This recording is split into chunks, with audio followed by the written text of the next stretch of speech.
Ngayong umaga mga ka-joiners, mga kapwa ko Pasigueño, nandito po ngayon tayo sa Plaza Rizal at pinagdiriwang ang Rizal Day.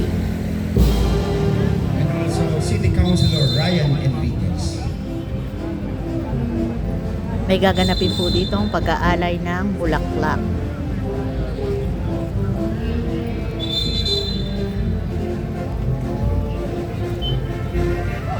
And our City Councilor Angela Hilera.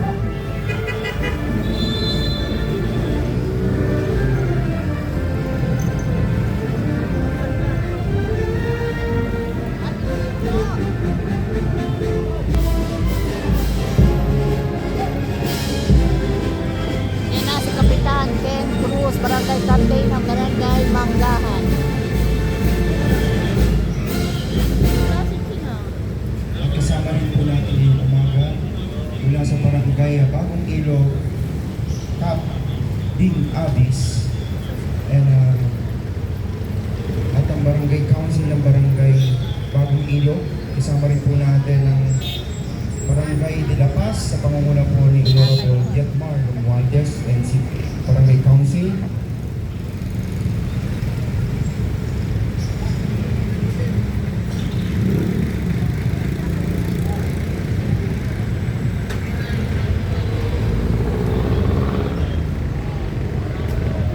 Kasama rin po natin ngayong umaga mula sa Barangay Manggahan, headed by Barangay Captain Ken Cruz at ang mga kagawad.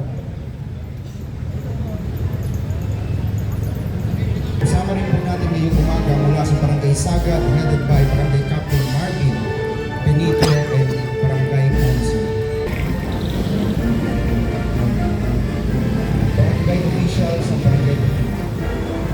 At kasunod po nito, kasama rin po natin mula sa Barangay Santo Tomas, kasama po natin ang Barangay Council ng Barangay Santo Tomas.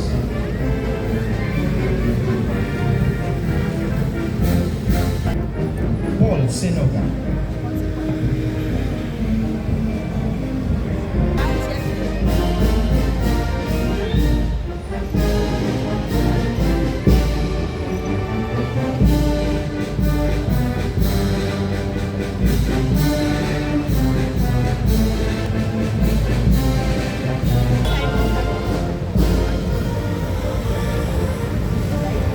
Mula sa Barangay San Miguel.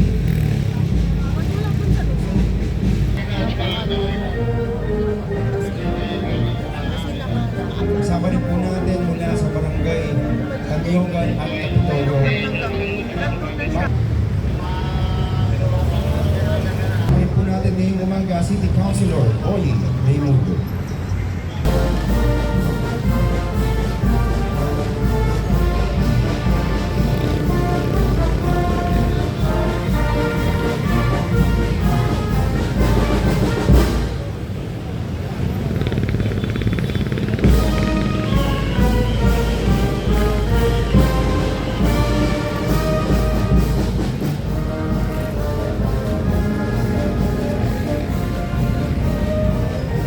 Let's acknowledge the arrival of our Mayor, Vico Soto.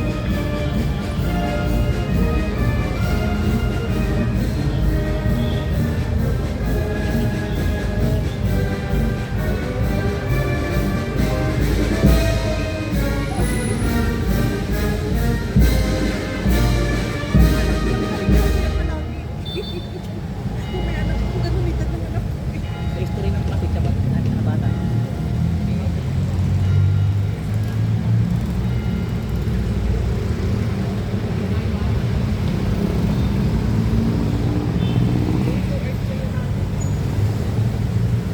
Magsitayo po tayong lahat. Tumarap po tayo sa watawat ng Pilipinas. Ilagay ang kanang kamay sa kalawang dibdib. At buong dangal natin awitin ng lupang hinirang sa salyo at musika ng Pasig City Symphonic Band sa pagtumpas ni Maestro Romlich Rivera. Mga kababayan, ang pambansang awit ng Pilipinas.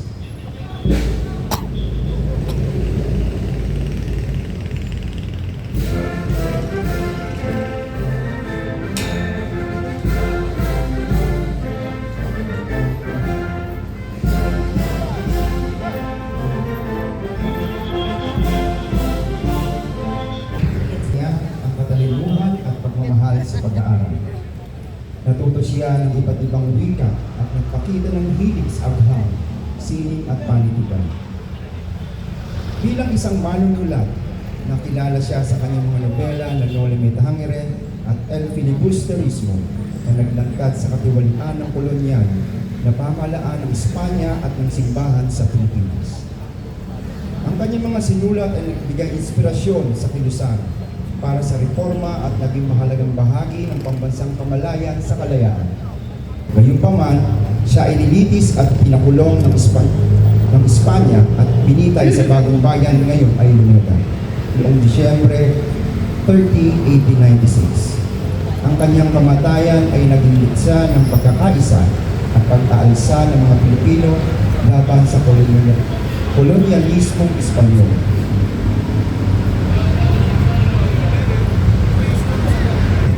Para sa pagbibigay pugay at parangal sa ating pambansang bayani, si Dr. Jose P. Rizal.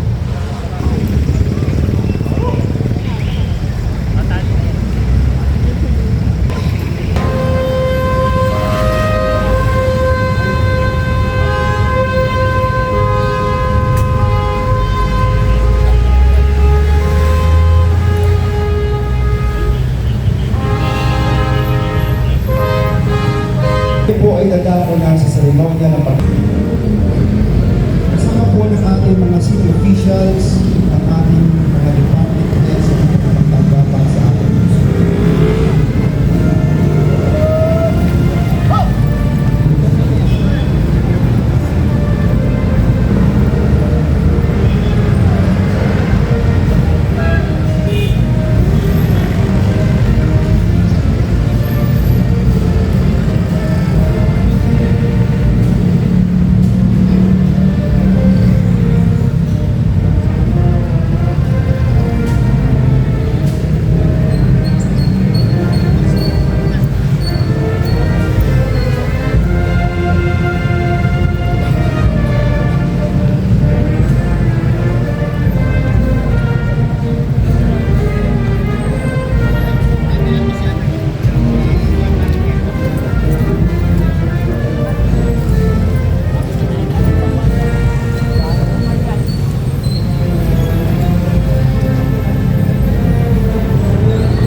Susunod po ang pag-aalay ng mga bulaklak mula sa National Agency ng mga tinatawan ng pamahalang lungsod mula sa PNP, BFP, BJNP ng ating lungsod.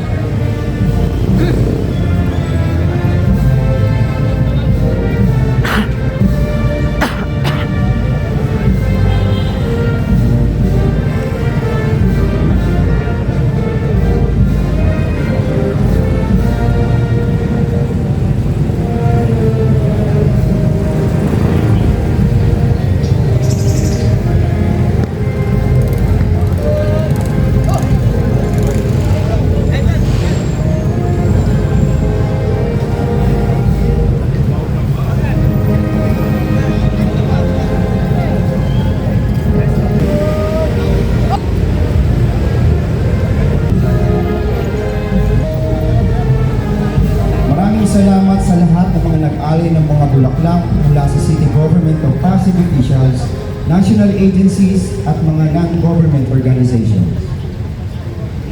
Ngayong umaga, ating pong pakinggan ang mensahe ng ating Congressman Roman Romulo. Isang magandang umaga po sa ating lahat, kay Mayor Vico, sa lahat po ng ating City Councilor, sa lahat po ng ating bisita. Hindi ko na po iisa-isahin. Sa totoo po, no, meron kong kasabihan na ang kasaysayan, sinusulat po yan ng mga nagwagi.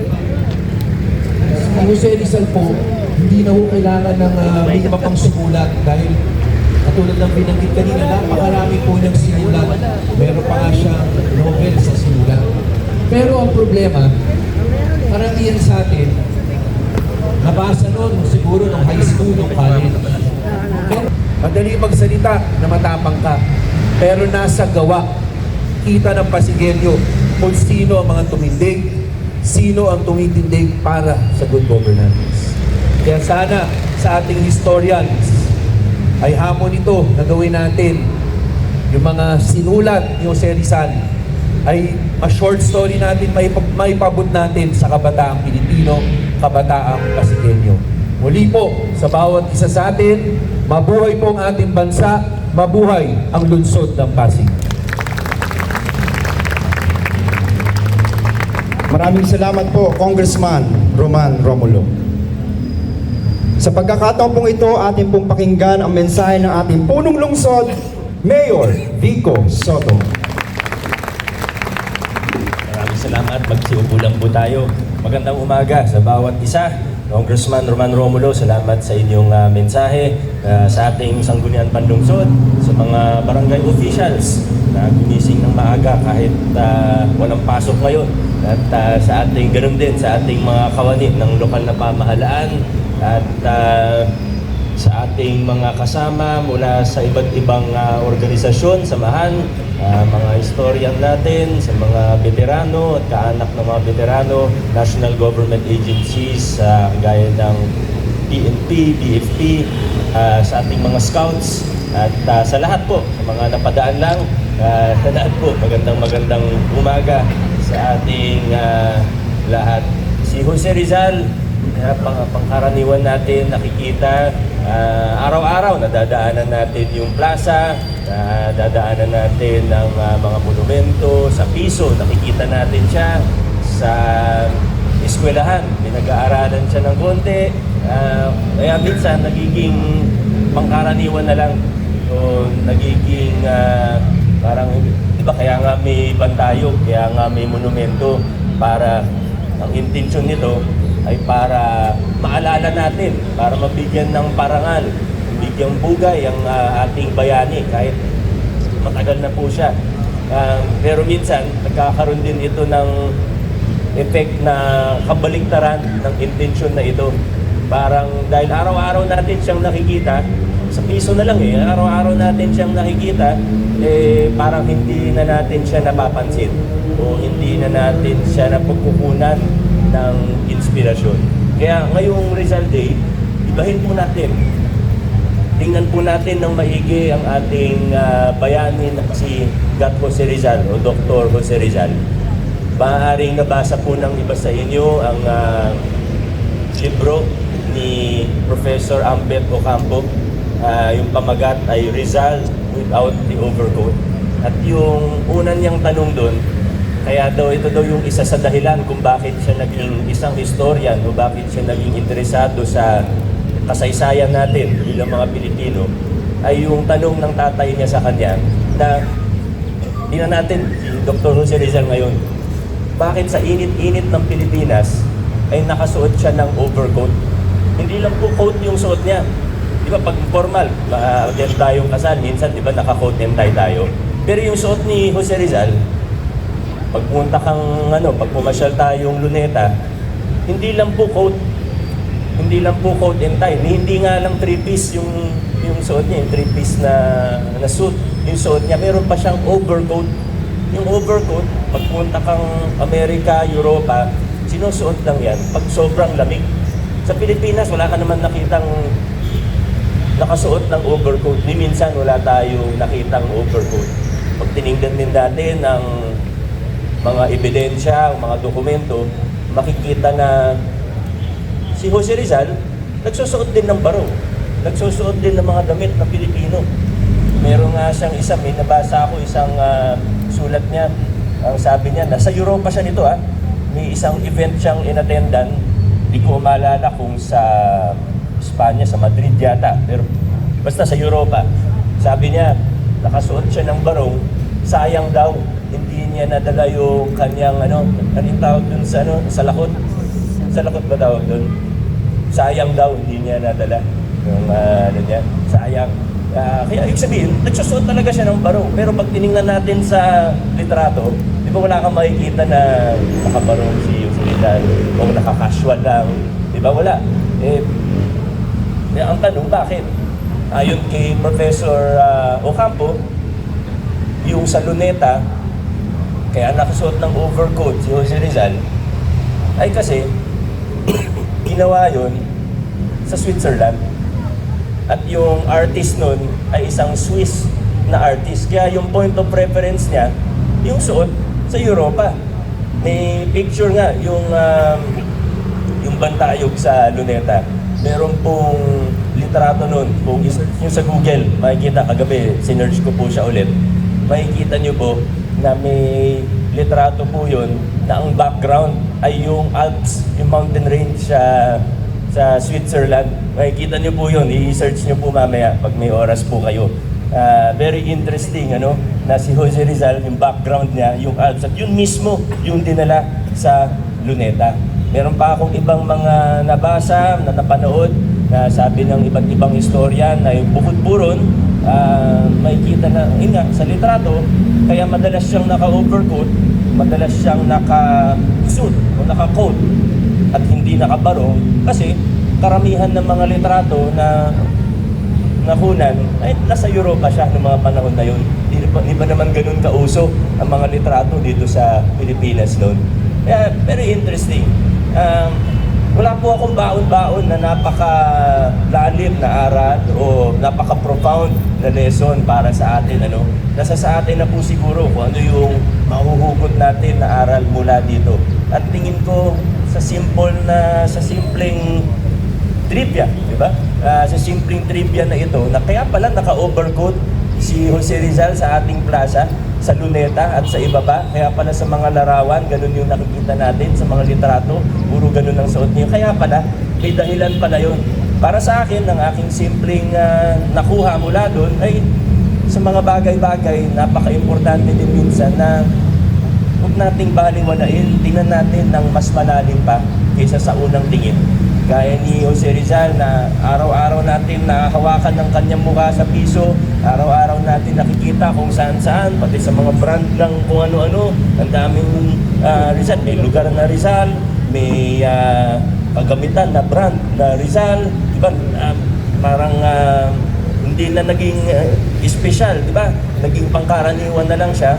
Maganda minsan na huminto tayo, tumigil tayo, mag-pause tayo, tinignan-tingnan natin, baka may mas malalim pang dahilan o baka sa mga ginagawa natin sa pang-araw-araw na buhay, baka may mga bagay na nakasanayan na natin. Hindi ko naman sinasabi na bihisan pa natin si Jose Rizal. Magandang tradisyon na po ito, di ba? Tradisyon na rin po yan na ganyan yung itsura niya. Pero maaaring sa mga bagong gagawin natin, kung may bagong painting, kung may bagong monumento, kung may bagong establishmento na may ilalagay tayo na Rizal, baka pwedeng nakabarong naman. Ibig sabihin, hindi porket yun na yung ginagawa natin ng 100 plus years, ay dapat ganun at ganun na rin. Mag-aralan natin, tingnan natin ng maigi. So ito, siguro masasabi natin na trivial na halimbawa lang naman po ito. At sabi ko nga, wala naman akong napaka-profound na lesson para sa ating lahat ngayong umaga. Gusto ko lang i-share yung trivia na ito.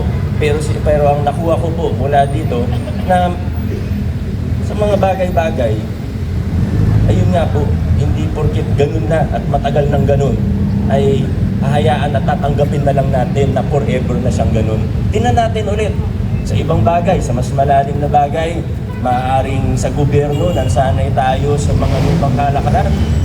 Hindi porket kasanayan na yun at yun na yung nakagisnan natin, gaya ng kickback, ng palakasan system, na hindi lang naman sa gobyerno, kundi na isa kultura na po sa atin. Hindi porket ay ganun na yung ginagawa noon at ilang siglo na ginagawa, ilang taon na ginagawa, ilang henerasyon na ginagawa yan, nakasanayan na natin, hindi dapat na tanggapin na lang natin ng pikit mata. Pwede nating pag-aralan, tingnan, ano ba yung tamang paraan? Ano ba yung mas maganda pang paraan? Ano ba yung alternatibong pamamaraan? At naniniwala po ako na kung ganito po ang gagawin natin sa pang-araw-araw ng buhay, sa pribado nating buhay, sa ating mga pamilya, at lalo na para sa ating mga lingkod bayan na nagtatrabaho sa gobyerno, baka mas maganda po ang maging kinabukasan natin. Mas lumiwanag ang hinaharap para sa ating mga Pilipino. Mga kaibigan, sana po ay muling maging inspirasyon ang buhay ni Jose Rizal sa bawat isang Pilipino, sa bawat isang Pasigueño. Maraming salamat. God bless po sa ating lahat. Maraming salamat po, Mayor Vico Stoto.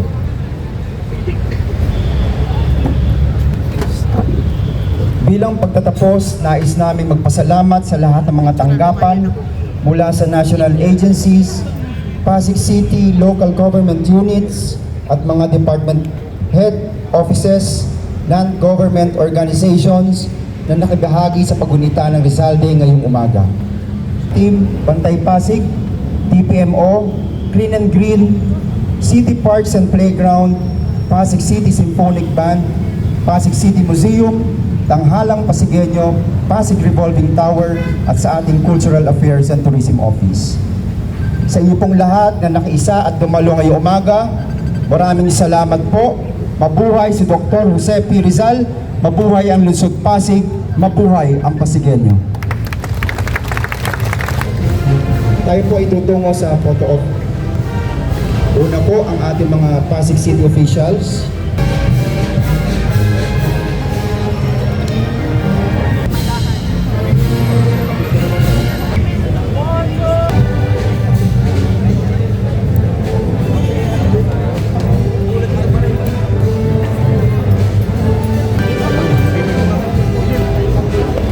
Sabi mo ate? The best mayor ever, the best. Pasigueño na ako. Oh, di ba? Lilipat na si ate from Taguig. No, te? Wala na yung lahat. Pasigueño Pasig na. Kay Mayor Vico ka na. Yes! Thank you po! Hanggang dito na lang po ang ating vlogs. Maraming salamat po sa panonood at Happy Rizal Day. At para po sa bago pa lang sa ating channel, welcome po ang lahat at Happy New Year sa ating lahat. Bye!